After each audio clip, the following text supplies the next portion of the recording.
Have mercy on us and on the whole world. Eternal Father, I offer you the body and blood, soul, and divinity of your dearly beloved Son. Good morning, good afternoon, good evening to each and everyone, especially those on the other side of the world. There is no time and space between us. There is only this present moment, and we are one. On diary entry number 973 to 974, it says here, I learned today about the death of one of our sisters who died in Plok. That she visited me even before they told me about her death. On 974, February 22, 1937, today, there began in our chapel a retreat for the hospital attendants, although anyone who wishes may take part in it. There is one conference a day. Father Bonaventure speaks for a whole hour, and he speaks directly to souls. I took part in this retreat as I very much desire to know God more deeply, and to love Him more ardently. For I have understood that the greater the knowledge, the stronger the love. Napag-alaman ko na namayapa na ang isa sa mga sisters at namatay siya sa Plok. Subalit dinalaw pa niya ako bago pa man nila sinabi sa akin ang kaniyang pagkamatay. And on February 22, 1937, nagsimula ngayon ng isang retreat para sa mga attendant ng ospital. Bagamat maaari namang makibahagi ang kahit sinong nagnanais. May isang komperensya bawat araw. Nagsalita si Father Bonaventure ng isang buong oras. At direkta siyang nakipag-usap sa mga kaluluwa. Nakita ko, nakibahagi ako sa retreat na ito. Sapagkat marubdog ang aking pagnanais na makilala ang Diyos ng mas malalim at mahalin siya ng mas mahigpit. Sapagkat naunawaan ko na kapag mas malalim ang kaalaman, mas malakas ang pag-ibig. So there are two entries that I covered today. Kasi po, the first one, yung 973, is about the vision of Faustina, about the sister who died in Plok. But even before the news was told to her, she saw her even before her death, no? Na parang siguro na-experience ito ng iba, no? Yung nakita mo, yung isang tao. Di mo pa alam na patay na siya, no? Pero nakita mo siya. May mga ganito kong mga kakilala or nababasa na ganun. Nakikita nila yung kaluluwa. Somewhere, siguro sa bahay or dumalaw sa kanila. So these are actually real stories kung paano yung mga kaluluwa nakakapaglakbay. Kasi mabilis yan eh. Because a soul is considered light, it can travel at the speed of light, no? Kung saan man, even kung nasa ibang bansa pa yan, ano? It can project itself right in front of you. Meron sigurong gustong sabihin or merong ng bagay na lalo na sa mga mahal nila sa buhay na bago sila mamatay, gusto sana nilang nakita. Gusto sana nila na nasa deathbed na. So, these souls are actually, nito na kung mangyayari ito sa inyo na magpapakita yung isang even in dreams then, it is also possible. So, what you need to do is you to pray for that soul kasi may purpose kung bakit yun nagpakita sa'yo, which you don't normally experience. So, this is one of the experiences of Faustina with the dying or with someone who had passed on. Palagi pinapakita ni Faustina that these souls need our prayers. Sabi nga niya, no, walang masasayang pag pinagdasal natin sila. Kahit hindi natin alam na nasa langit na yan and we prayed for that soul, our prayer will go directly to the one soul who needs our prayer. And then on the second entry, ang mahalaga dito, ano, is this one. For I have understood that the greater the knowledge, the stronger the love. The retreat was for the hospital attendant. So you could imagine that the retreat is very simple. Siyempre, hindi naman mag-hold ng retreat na may malalim na diskurso kung ang participants ay ordinary souls or ordinary people. Siyempre, hospital attendant, hindi naman ganun kalalim ang spirituality ng mga yan. They have spirituality, but I'm pointing out is that these are ordinary souls. No? Hindi katulad yan ni Faustina, who's very advanced.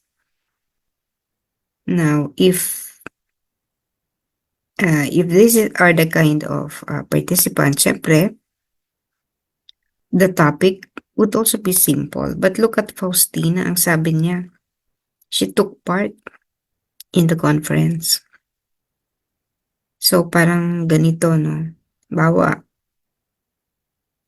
may PhD ka na, no? PhD holder ka na. And then the seminar is intended for undergrads. Pero umattend ka pa rin. Because you know, no, na maaaring may mga bagay na hindi ka pa alam. Pangalawa, you believe may mapupulot ka. Sa aking pananaw naman ay ganito.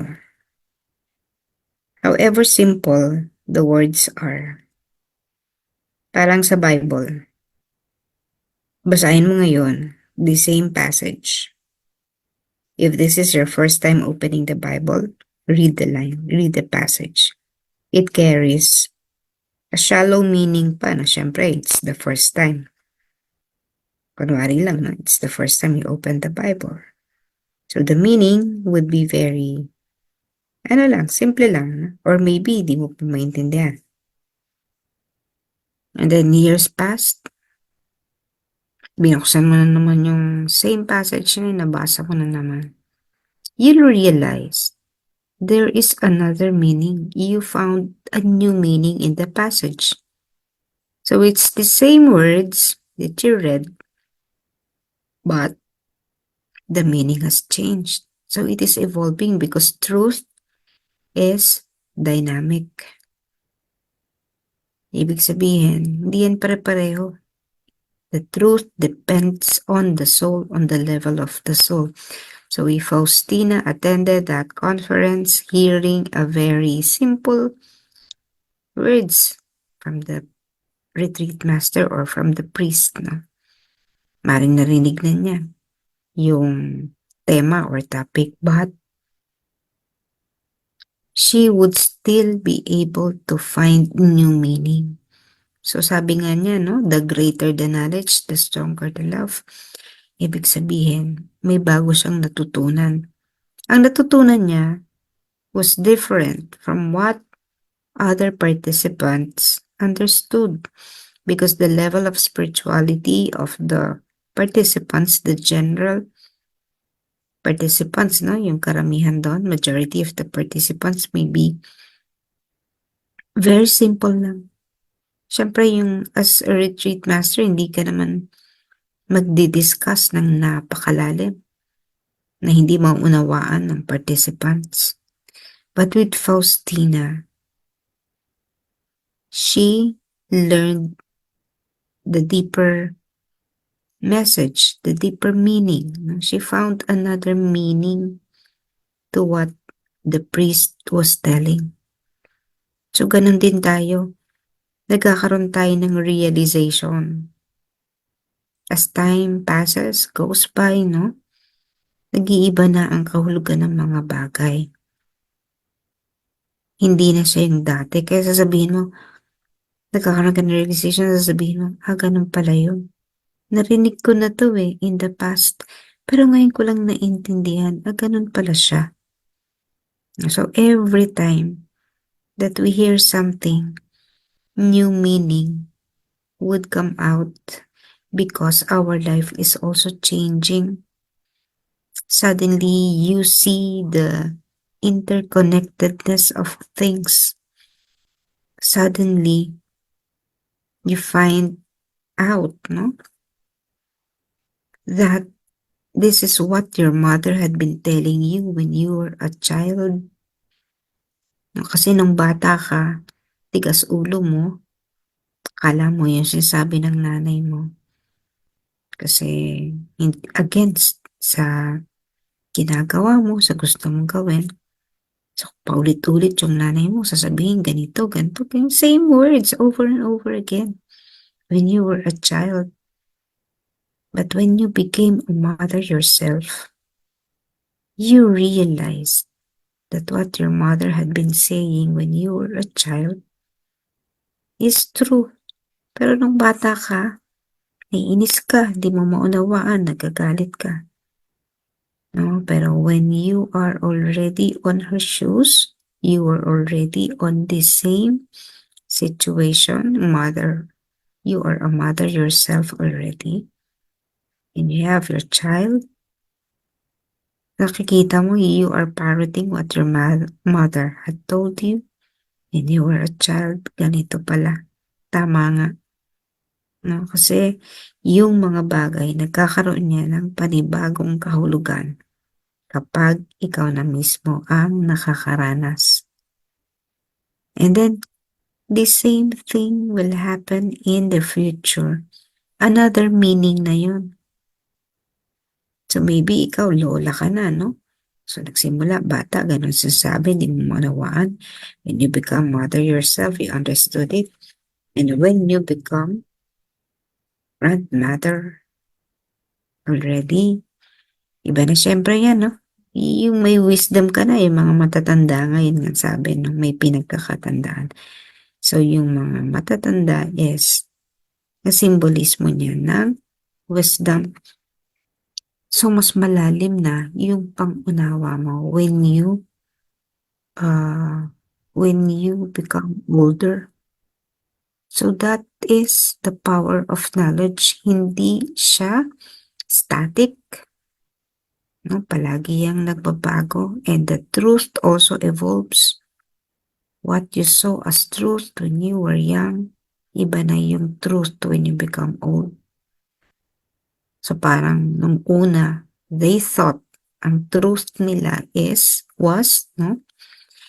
Nung una, their truth was that the earth is flat, and anyone who said otherwise, you are committing a great sin.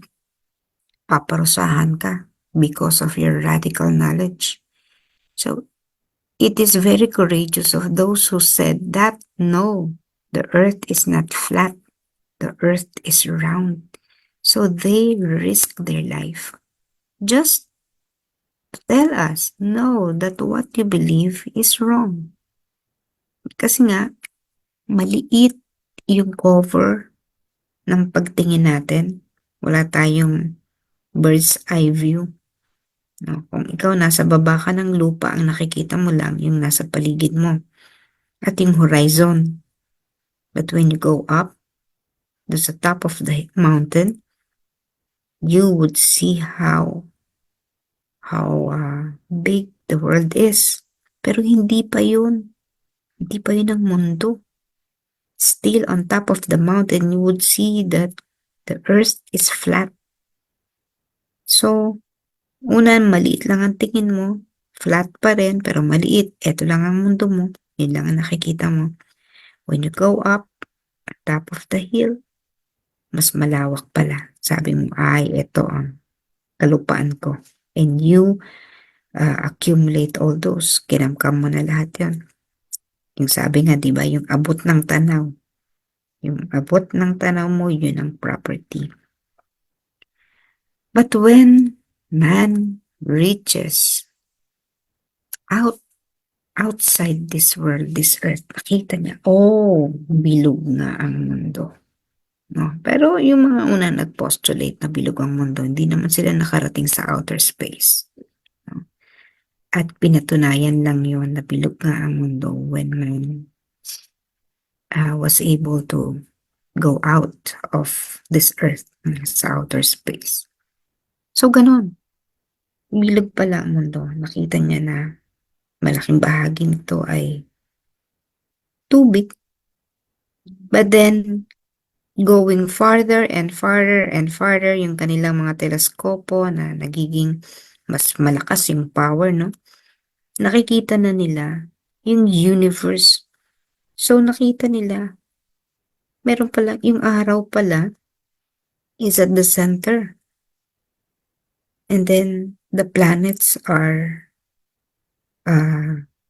revolving around this sun. So, isang bahagi lang yun. And there are other universes. So, actually, unlimited talaga ang mga bagay, ang kaalaman. And you just have to prepare how unlimited it is. Kaya nga ang tao, kaya nga pati tayo, no? Huwag mo sabihin na matanda ka na to learn. Ang dami pa pong hindi alam. Ako ay continue to learn, to read, no? Sapagkat ang mundo, ang mga bagay, ang kaalaman ay napakalawak. Ni katiting, hindi pa natin alam. Maybe ang alam ko lang is just a very small dot of what this world is all about. Mundong ito pa lang yun. Di pa natin nakikita yung iba pang mundo. Kung anong nasa dako pa roon. And so that is Faustina. Tinuturo niya sa atin na marami pa tayong dapat malaman. And the greater the knowledge, the stronger the love. Why love?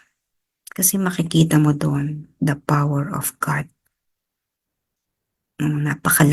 Limited lang pala ng alam natin. Samantalang ang Diyos, no? We can never fathom kung ano siya, kung anong ito, kung ano ang plano niya, kung anong creation niya, we can never fathom. At habang tinatagos natin ang kailaliman nito na hindi natin alam kung hanggang saan ang dulo, the greater the love. Lalong tumitindi ang pagmamahal natin sa Diyos. Yung ating pagsamba sa Kanya because of the power that God has.